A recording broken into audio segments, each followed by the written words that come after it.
माजिद निज़ामी साहब, मैं आपसे भी यही जानना चाहूँगा कि ये स्टार्ट तो चलें, हम तो कुछ और डिस्कस करना चाह रहे थे, लेकिन ये हमला और इसका पैटर्न भी पीछे माजी में इस तरह का मिला।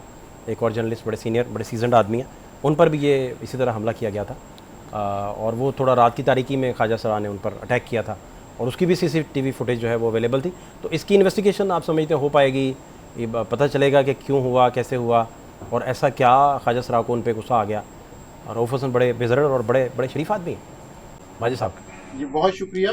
मेरी राय में कुछ ऐसा मामला लग रहा है कि जिस तरह हमने समी इब्राहिम साहब की बात की, अब रऊफ़ हसन साहब का मामला हुआ है, तो ऐसे लगता है कि ये वो स्मॉल वार्निंग्स हैं जो दी जाती हैं, फिर इसके मुख्तलिफ स्केल्स होते हैं और उसके बाद फिर खुदा न खास्ता जो आखिरी हद है वो अरशद शरीफ के कत्ल की सूरत में सामने आती है। तो मैं तो इसको उससे लिंक करता हूँ कि इस वक्त माहौल में जो घुटन है या इस वक्त रियासत की जानिब से जो पाबंदियाँ लगाई जा रही हैं, उनको जब हम सामने रखते हैं तो ये इस वाक़े को हम आइसोलेशन में नहीं देख सकते। ठीक है। इसको हम बिल्कुल एक अलग वाक़या नहीं देख सकते, क्योंकि ये एक कंटिन्यूएशन लग रही है।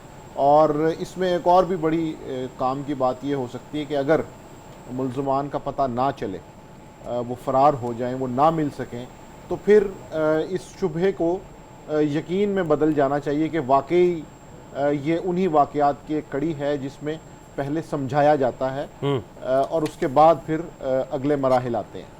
मरकज़ी सेक्रेटरी इतलात हैं रऊफ़ हसन साहब, इन पर भी अटैक हुआ थोड़ी देर पहले इस्लामाबाद में। क्या वजूहत आप देखते हैं और इसका कोई मंतकी अंजाम निकलेगा, आपको पता चलेगा कि ख्वाजा सरा को आखिर रऊफ़ हसन साहब से क्या दिक्कत हो सकती है?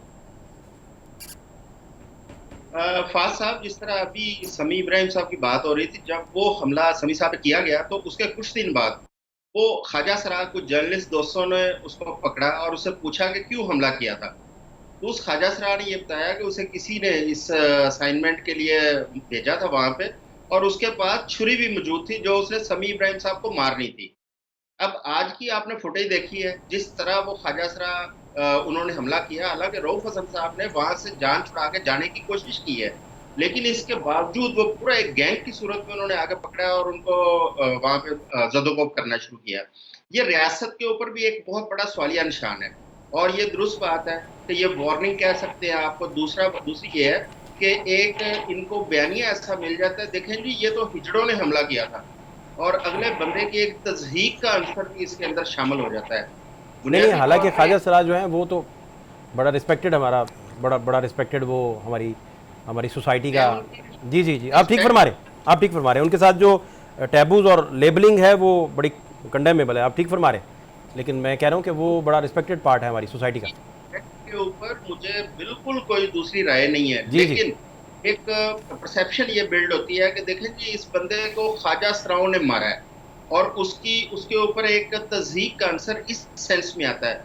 अब देखिए रियासत कहाँ पे है, जब इस्लामाबाद जैसे शहर में हिजड़ों वाले कपड़े पहनकर कुछ लोग दूसरों पर हमला कर सकते हैं, यही हिजड़े वहां पे दहशत गर्दी भी कर सकते हैं, वहां पे कुछ भी हो सकता है। रियासत की रेड कहाँ पे है? और ये हमला मैं समझता हूँ कि सिर्फ इसलिए है कि पाकिस्तान के अंदर इस वक्त जो रूल ऑफ लॉ की बात करेगा, जो आइन और कानून की बात करेगा, चाहे वो जर्नलिस्ट हो, चाहे पॉलिटिशियन हो, चाहे कोई भी हो, उसको वार्न किया जा रहा है कि ये बात करने से बाज आ जाए। जिस तरह अभी आपने पाकिस्तान पंजाब के अंदर जो नाफज किया गया है डेफिमेशन बिल, उस पर आपने बात की थी, बुनियादी तौर पर वो भी इसलिए है कि जुबान बंदी के लिए आप बोलने से और लिखने से बाज आ जाएं।